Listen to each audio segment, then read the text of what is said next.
Hello guys, welcome to फिल्मी मंत्रा। मैं हूं राकेश और आज हमारे साथ बेगम जान की शबनम मौजूद है। मिस्टी, क्या कहना चाहेंगे? सबसे पहले तो शबनम का किरदार किस तरह का है और अपने रियल लाइफ से कितने रेफरेंसेस लिए और क्या प्रिपरेशन की अपने किरदार के लिए? सबसे पहले मैं सबको हाई बोलना चाहूँगी और ढेर सारा प्यार देना चाहूँगी। और शबनम का किरदार बहुत डिफरेंट है। मैंने आज तक जो भी किया है उन सब से बहुत डिफरेंट है। इसके लिए डिफरेंट है because this is more of a silent character, much more of expressions than words. और शबनम के किरदार के लिए I think this is one of the best characters in the movie and like अगर मुझे पर्सनल चॉइस दिया जाता तो मैं इसी कैरेक्टर को चुनती। So that way I think I am really happy with it. Right. इसके अलावा चॉइसेस बढ़ गई थी आपके पास क्योंकि काफ़ी कम फिल्में आई, साउथ में भी गए आप, देन बॉलीवुड में, तो चॉइसेस थी आपके पास फिल्मों के लिए। और क्या स्पेशल बात थी इस फिल्म की जो आपने इस फिल्म को चुना? इस फिल्म की सबसे स्पेशल बात इसका डायरेक्टर है, क्योंकि मैं उनको बहुत पहले से जानती हूँ। मैं उनको ऑलमोस्ट बचपन से जानती हूँ। उनकी एक बंगाली मूवी आ रही थी विच इज़ कॉल्ड मिशर रहस्य, जिसके लिए मैंने ऑडिशन किया था। तब मैं काफ़ी छोटी थी, कांची से पहले। और तभी लेकिन से जिद्दा को मैं पसंद नहीं आई थी शायद, तो उन्होंने मुझे उस मूवी में नहीं लिया। तो उसके बाद कांची के बाद उनसे काफ़ी टाइम मेरी बात होती रहती थी, बॉन्ग कनेक्शन, यू नो। तो he used to ask me what kind of movies I want to be a part of. I used to tell him, ask him what movies he is making. But उनकी जो भी movies अभी तक रही है बंगाली में, I always wanted to work with him. But उनके शायद सारे कैरेक्टर्स काफ़ी मैच्योर्ड कैरेक्टर्स की डिमांड थी, तो जिसमें मैं फिट नहीं होती थी, तो इसलिए कभी हो नहीं पाया बंगाली में so far. But then he always had me in mind and I always had him in mind. तो जब वो यहाँ पे आए, मेरी उनसे हमेशा ही बात होती थी। कोलकाता में हम उनके घर भी गए, तो मतलब ऐसे बहुत जान पहचान था। तो जब वो यहाँ पे आए तो उन्होंने मुझे बोला कि he has signed Vidya Balan for his first Bollywood movie. I was like oh great, congratulations. पर तभी ऐसी कोई बात नहीं हुई थी कि मैं ये मूवी कर रही हूँ, कि करना चाहती हूँ, ऐसी कोई बात नहीं हुई थी। मैंने भी नहीं सोचा था, उन्होंने भी कुछ मेंशन नहीं किया था। फिर थोड़े दिनों बाद उन्होंने मुझे कॉल किया और उन्होंने मुझसे पूछा कि वेदर मैं ये मूवी करना चाहती हूँ कि नहीं। So this was a fantastic movie, you know, like I have seen the Bengali version which has already won a national award. तो obviously I wanted to do it, पर कहीं ना कहीं दिल में एक एक्टर को डर भी होता है। Correct. कि इतना बड़ा ensemble कास्ट है, there is always a chance of getting lost in the crowd. तो I was little hesitant, but hesitation से ज़्यादा I had faith in the director कि अगर वो मुझे कुछ बोल रहे हैं तो it will be something good, it can not be something bad, वो अच्छा ही होगा। एंड ऑल्सो मैंने ये सोचा कि it's high time that I rise above the pettiness of being a heroine and grow as an actor, which is very important. आजकल तो और ज़्यादा इम्पॉर्टेंट है। तो मैंने सोचा this is the best opportunity for me and I think ये movie मेरे लिए बहुत अच्छी होगी। That's how this happen. तो मैंने फिर से जिद्दा को बोला कि हाँ मैं करना चाहती हूँ। तो उन्होंने मुझे बोला हाँ ठीक है, जाके पहले ऑडिशन दो। फिर I went to Mukesh Chhabra's office, वहाँ पे मैंने ऑडिशन दिया and he really liked it. He told me it's one of the best audition so far for this character. And उसके बाद तो रेस्ट इज हिस्ट्री। राइट। इसके अलावा आपने कहा कि राज कहानी फिल्म देखी है आपने।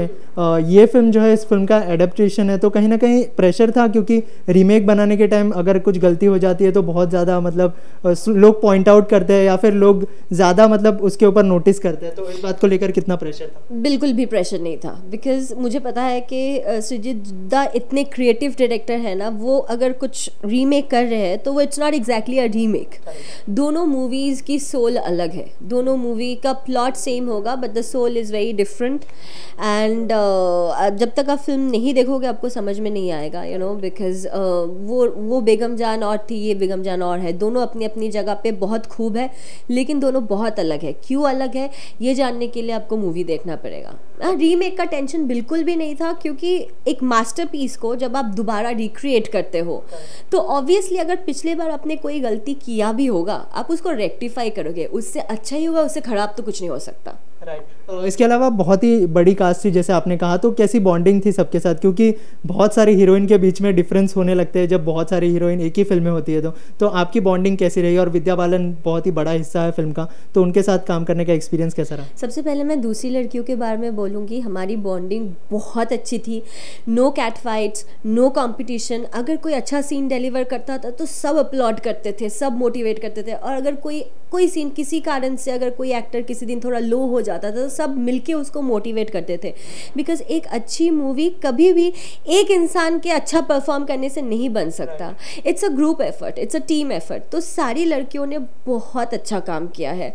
और विद्या बालन के बारे में अगर मैं बोलूँ तो I think I have not seen a superstar like her. You know, she is so grounded, so down to earth, so simple yet so powerful.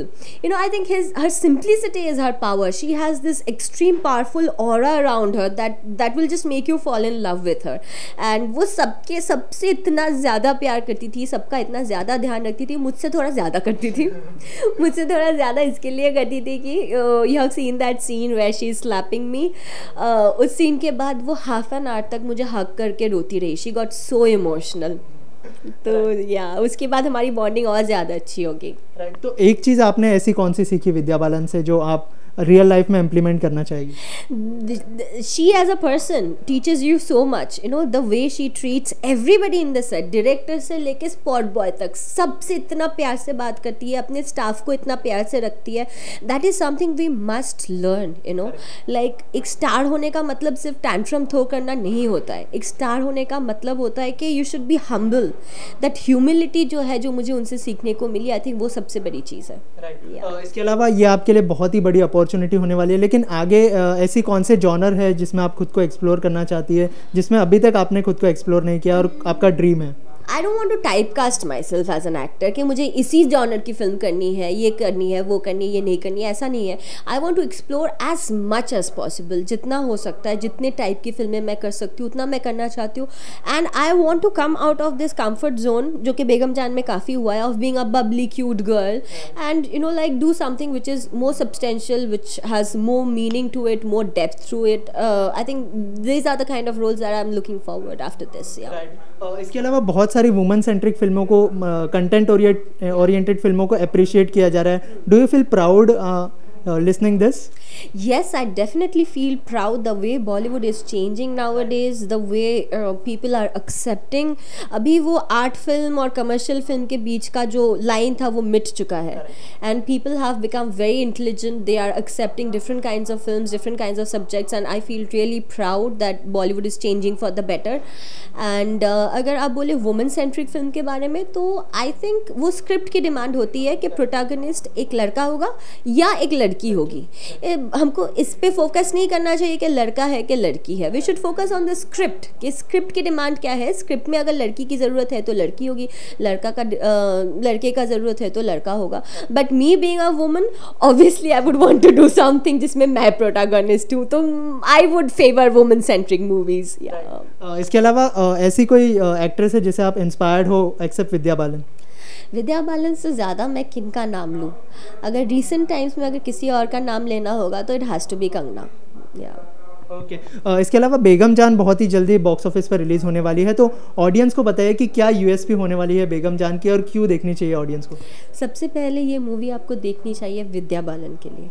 She has always been a tremendously great performer, but ये I think उनकी best performance में से एक है। और बेगम जान जैसी movie बहुत कम बनती है, बहुत कम लिखी जाती है, बहुत कम सोची जाती है। So it's one of its kind. अगर बेगम जान नहीं देखा तो क्या देखा। राइट। इसके अलावा कोई अपकमिंग प्रोजेक्ट जो हमारे साथ शेयर करना चाहे बेगम जान? अपकमिंग फिलहाल तो मेरा ना साउथ में 5 प्रोजेक्ट्स ऑन है in all the 4 languages. I will complete them. Bollywood में something very interesting is cooking, but I think this is very early to speak about it. Mister, इसके अलावा बॉलीवुड में इन दिनों नेपोटिज्म पर काफ़ी बात हो रही है, तो सो आप कितना बिलीव करते हैं? क्योंकि कंगना ने रिसेंटली कहा कि बॉलीवुड में नेपोटिज्म बहुत ज़्यादा है, तो एज ए एक्ट्रेस कंगना ने वैसे नहीं कहा, प्लीज़ उसको मिसकोट मत कीजिए। उन्होंने एक बहुत फ्रैंकली ये बात बोली थी, but okay, my take on nepotism is little different. Nepotism Bollywood में एज सच नेपोटिज्म बोल के एग्जिस्ट नहीं करता है। बॉलीवुड के बारे में काफ़ी मिसकंसेप्शंस है लोगों में, जो कि दूर होना ज़रूरी है। तो यहाँ पे कोई भी इतना बुरा नहीं है जो बोलेगा कि हम सिर्फ इस परिवार के लोगों को लेंगे, सिर्फ फ्रेटर्निटी के लोगों को लेंगे और बाहर वालों को बिल्कुल मौका नहीं देंगे। ऐसा नहीं है, ऐसा कोई नहीं सोचता, कोई ऐसा नहीं बोलता है। But it's just that nepotism exists in a very subtle level. अब सटल लेवल पे कैसे है, उसके लिए मुझे एक एग्जाम्पल देना पड़ेगा आपको। Every day may be 2000 people auditions for different projects. वो ऑडिशन डायरेक्टर नहीं देख सकते 2000 लोगों के ऑडिशंस। ये ऑडिशन होता है थ्रू कास्टिंग डायरेक्टर्स, पहले उनके असिस्टेंट्स, उनके अपने पर्सनल प्रेफरेंसेस होंगे, पर्सनल चॉइसेस होंगे, फिर वो कास्टिंग डायरेक्टर के पास जाता है, उसमें से 5 लोगों को कास्टिंग डायरेक्टर चूज़ करते हैं, उसके बाद शायद 2 लोगों का ऑडिशन डायरेक्टर तक पहुंचता है। तो इतने सारे जो 2000 लोग हैं, they are not visible, they don't exist for the director. Director को पता ही नहीं। ये 2000 लोगों में 2 लोग आगे बढ़ते हैं, लेकिन शायद 20 ऐसे लोग हैं जो बहुत ज़्यादा टैलेंटेड है, लेकिन वो 20 लोग विजिबल नहीं होते हैं। अब नेपोटिज्म क्यों बात चलती है, बिकॉज जो फिल्म फ्रेटर्निटी के लोग हैं या फिल्म फैमिलीज़ के लोग हैं, वो इसके लिए प्रिविलेज्ड है because they have much more visibility. वो कहीं पार्टी में चले गए, बड़े बड़े डायरेक्टर्स के साथ पार्टी कर रहे हैं, बड़े बड़े डायरेक्टर्स के साथ उठना बैठना है, बचपन से देख रहे हैं, तो ऑब्वियसली उनके लिए एक सॉफ्ट कॉर्नर भी होगा कि मतलब हमारे ही बच्चे हैं, तो ऑब्वियसली उसमें कोई गलत बात नहीं है। So being privileged is not something to be blamed for. उनको कोई इस बात का ब्लेम नहीं कर रहा है कि आप प्रिविलेज्ड हो, इट्स गुड फॉर यू। कोई इस बात का ब्लेम नहीं कर रहे कि आप प्रिविलेज्ड हो। बट मुझे ऐसा लगता है कि थोड़ी सी एक्सेप्टेंस और थोड़ी सिंपैथी की ज़रूरत है on part of the stars. For example, if I talk about Alia Bhatt and Varun Dhawan, who belong to big families, but they are not here because of nepotism. They are here because they are supremely talented. उन्होंने इतने सालों से खुद पे काम किया है, dance देखो उनका, बॉडी बिल्डिंग देखो, एक्टिंग देखो, हर चीज़ पे काम करके वो आगे बढ़े हैं। इसके लिए वो टिके हैं इंडस्ट्री में क्योंकि वो टैलेंटेड है, इसके लिए नहीं क्योंकि they belong to big families, you know. क्योंकि अल्टीमेट जज तो ऑडियंस होता है। एक बड़ा फिल्म आपको मिल जाएगा नेपोटिज्म से, लेकिन उसके बाद क्या? अगर ऑडियंस आपको एक्सेप्ट नहीं करेगी, आप आगे कैसे बढ़ोगे? सो यहाँ पे हर कोई जो एग्जिस्ट करता है वो अपने टैलेंट की वजह से एग्जिस्ट करता है। पर नेपोटिज्म हम इसके लिए बोलते हैं क्योंकि थोड़ी सी जेलसी हमको भी हो जाती है कि भाई you are much more visible. आपके लिए इतना आसान है to walk in to Karan Johar's office, it's so much easy for you to walk in to maybe Sanjay Leela Bhansali's office, it's not easy for us. So यहाँ पे I think on the part of the people, the stars, उनको थोड़ी सी sympathetic होने की ज़रूरत है। Just acknowledge the fact that we are having our hard time, you are also having your hard time. वो भी बहुत हार्ड वर्क करते हैं, लेकिन हमारे लिए विजिबल होना बेसिक लेवल पे ही बहुत हार्ड है। So that is something, but it's nothing to be blamed for. Nepotism के लिए किसी को ब्लेम करने की जरूरत नहीं है और इसको इतना बड़ा इशू बनाने की जरूरत नहीं है, क्योंकि कोई जानबूझ के नेपोटिज्म को नहीं करता, पुश नहीं करता, ये बस हो जाता है ऑटोमेटिकली। ऑब्वियसली अगर मैं अगर if I am somebody big from Bollywood और एनी अदर इंडस्ट्री, मैं तो चाहूंगी ना कि मेरे बच्चे आगे बढ़े, इसमें कुछ गलत बात नहीं है। This is completely fine. We are only saying कि we have a hard time sorting out the visibility. Correct. That is the only thing. So they just needs to be little sympathetic and acknowledge the struggle of the outsiders. That's it. Right. जैसे मैं आपसे agree करता हूँ, जैसे आपने last जो statement दिया, इसके अलावा सोनाक्षी ने हाल ही में कहा था कि डॉक्टर का बेटा डॉक्टर बनता है, इंजीनियर का बेटा इंजीनियर बनता है, तो उसमें कोई बुरी बात नहीं है। तो I you agree with this? Definitely इसमें कोई बुरी बात नहीं है, बुरी बात नहीं है। मैं बस बोल रही हूँ कि एक एक्सेप्टेंस की ज़रूरत है। ज़्यादातर लोग क्या होते हैं, वो बहुत रिजिड हो जाते हैं और वो इस बात पे फाइट करने लगते हैं। नेपोटिज्म क्यों बोल रहे हो? हम तो इतनी मेहनत करके आगे बढ़ रहे हैं। हम ये नहीं बोल रहे कि आप मेहनत नहीं कर रहे हो, आप डेफिनेटली मेहनत कर रहे हो, बहुत मेहनत कर रहे हो, आपका मेहनत रंग ला रहा है और आप स्टारडम के पीक पे हो only because of your talent. लेकिन ये जो इनिशियल स्टेज है ना, वो इनिशियल स्टेज में पहुँचते पहुँचते आई नो स्ट्रगलर्स को पूरी ज़िंदगी गुजर जाती है, उनके जूते घिस जाते हैं, पर वो फिर भी एक डायरेक्टर से नहीं मिल पाते हैं। तो यहाँ पे they are privileged and they just need to accept it. इसमें कोई आपको ब्लेम नहीं कर रहा है कि आप प्रिविलेज्ड क्यों हो भाई, हो आप privileged. I have also been privileged. 2000 लोगों ने सुभाष जी का ऑडिशन दिया, फिर मुझे तो पता भी नहीं था कांची बोल के कोई मूवी भी बन रही है। Then suddenly one day this Arindam Ray बोल के एसोसिएट डायरेक्टर थे हमारे बंगाली मूवी के, वो सुभाष जी के पास आए थे इंटरव्यूज़ के लिए। उन्होंने मेरा फोटो और वीडियो दिखाया फटाक से, और सुभाष जी को वहीं पे पसंद आ गया और वहीं पे मैं सिलेक्ट हो गई। So I have also been privileged and I accept that. I know कि वो 2000 लड़कियां भी मेरे से कहीं कम नहीं होगी, शायद उसमें से 10 ऐसे होंगे जो मुझसे ज़्यादा सुंदर है, मुझसे ज़्यादा टैलेंटेड है, लेकिन मुझे ये प्रिविलेज मिला, वो मैं एक्सेप्ट कर रही हूँ, इसमें मुझे कोई शर्म नहीं है। आई एम जस्ट हैप्पी कि I am privileged. So these people should also be happy that they are privileged and they should acknowledge the struggle of the outsiders. इसके अलावा मैं आपसे और एक बात जानना चाहूँगा कि बहुत सारी स्ट्रगलिंग एक्टर्स होते हैं, तो उनको कभी कभी जो है कास्टिंग काउच का भी सहारा लेना पड़ता है। तो do you agree with this? Did it exist in Bollywood? देखिए मेरी बात और है, बिकॉज मैं सुभाष जी के साथ मेरी पहली मूवी थी और सुभाष जी ने ही treated me like his family member. मैं उनकी वाइफ, उनकी बेटी, उनका doggy, everybody was so close to me, I was like a family. तो सुभाष जी के बाद मैंने ग्रेट ग्रैंड मस्ती में इंदर कुमार जी के साथ काम किया। Inder Kumar ji is a sweetheart, he is so genuine, such a lovely person. तो उनसे तो वो सोच भी नहीं सकते कैसा कुछ होता भी है। उसके बाद मैं सुजीता के साथ काम कर रही हूँ जो मुझे बचपन से जानते हैं। तो I think I have been very lucky कि मुझे ये फेस नहीं करना पड़ा लाइफ में। एक्चुअल किस लेवल पे ये एग्जिस्ट करता है आई रियली डोंट नो। मेरी इसमें नॉलेज कुछ कम है, लेकिन जैसा कि लोग बोलते हैं, बट आई थिंक कि अगर कोई बहुत बड़ा डायरेक्टर है तो he can easily, if he wants girls, he can easily get girls with money. Why would he spend 30 crore for making a movie to get one girl? I mean that's little not acceptable. वो believable नहीं है कि एक लड़की को पाने के लिए वो, मतलब कोई हूर की परी नहीं है, एवरीबडी इज़ नॉर्मल गर्ल्स। तो एक लड़की को पाने के लिए वो 30 करोड़ रुपए क्यों खर्चा करेंगे? 2 लाख में मिल जाएगी कोई ना कोई, you know.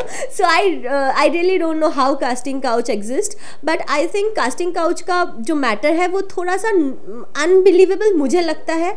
Also maybe because I have been privileged. मैं कभी उस राह से गुजरी नहीं, कभी मुझे वो यू नो कभी मुझे वो फेस करना नहीं पड़ा। इसके लिए शायद मेरे लिए बोलना बहुत आसान है, लेकिन जो फेस करते हैं वो शायद बेटर बोल पाएंगे कि एक्चुअली किस लेवल पे कास्टिंग काउच एग्जिस्ट करता है। राइट। लास्टली कुछ ऑडियंस को अपने टिप्स देना चाहेंगे या फिर कोई राय देना चाहेंगे अपनी तरफ से, जो स्ट्रगल कर रहे हैं, स्ट्रगलिंग एक्टर्स जो स्ट्रगल कर रहे हैं? सबसे पहले मैं उनको बोलूँगी कि हाँ, एक्स्ट्रा करिकुलर एक्टिविटीज़ बहुत ज़रूरी है आजकल। डांसिंग इंपॉर्टेंट है आजकल, तो सिंगिंग भी इम्पॉर्टेंट है, एक्शन भी इम्पॉर्टेंट है, everything is important. But before that, one thing that you should perfect before thinking of becoming an actor is acting. क्योंकि हमसे जब पूछा जाता है आप कौन हो, हम क्या बोलते हैं? हम नहीं बोलते हम डांसर है, हम नहीं बोलते हैं कि हम सिंगर है, हम नहीं बोलते हैं कि मैं ना एक्शन मास्टर हूँ, कराटे में चैम्पियन हूँ, ऐसा नहीं बोलते हैं। हम बोलते हैं हम एक्टर है। तो एक्टर होने के लिए सबसे पहले एक्टिंग सीखा नहीं जाता एक्टिंग, लेकिन एक्टिंग को समझने की ज़रूरत है। एक्टिंग इज़ एन आर्ट, उसको पहले समझो, उससे पहले प्यार करो, उसके बाद आप करते रहो extra curricular through out your career. तो सबसे पहले एक्टिंग को जानने की ज़रूरत है। सीखना मैं नहीं बोलूँगी क्योंकि एक्टिंग सीखी नहीं जाती है, it is something that has to be felt. तो ऑब्वियसली पहली बात वो है। दूसरी बात है कि don't lose your hope, try your best, someday you might just get it. Right. तो गाइज ये थी मिस्टी हमारे साथ, और आप जुड़े रहिए फिल्मी मंत्रा के साथ। Please like share subscribe Filmi Mantra. Thank you so much.